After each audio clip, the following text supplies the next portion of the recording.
طریق این جوی از دهه کوکتاش قرقیزستان به چارکوه تاجیکستان آب می آید، اما قریب 1 ماه است که جوی خشکیده است. این حالت ساکنان چند محله جماعت چارکوه را در وضع دشوار گذاشته است. هر سال مثلا همین 2 ماه خوش میشد، دیگه همین خوش میشدن با وقت شنده 1 هفته به 1 بار اونده میشه. آب عموما ما آب تنقیص نمیکشیم. من تمام یکینو کاتشکی ما زاردولمش خوشیده میبره دیگه. 1 ماه دیگه آب نمیاد، هوا گرم شه دیگه.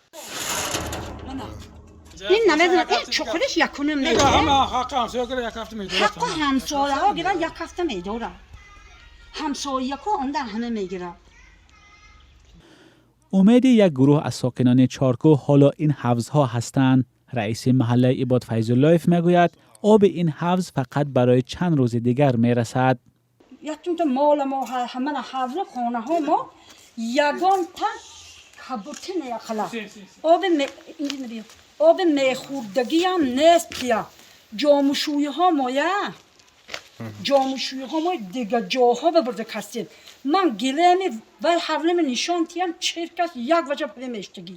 مشکل تامین آب فعلا در محله های عباد فیض‌اللهیف، بوستان، لنگر و لنگر دشت جماعت چارکوه به نظر می رسد. در این محل ها بیشتر از 10,000 اهالی زندگی می کند. عین همین مشکل در جماعت اوچ قلچه ناحیه باباجان غفوروف هم وجود دارد. آبی همه این دهه ها از قرقیزستان می آید. مقامات قرقیز تا حال در این باره واکنش نکردند. جانب تاجیکستان می گوید برای حل مشکل با همسایه کشور گفتگو دارند.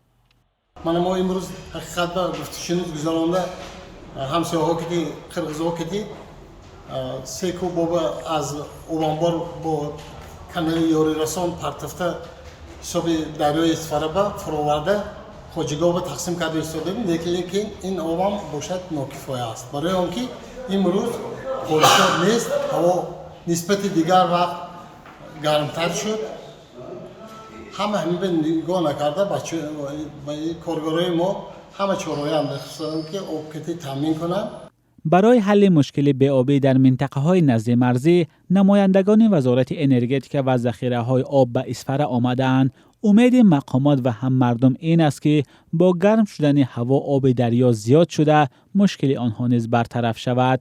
تامین آب در منطقه های نزد مرزی یکی از مشکل های اساسی میان تاجیکستان و قرقیزستان است.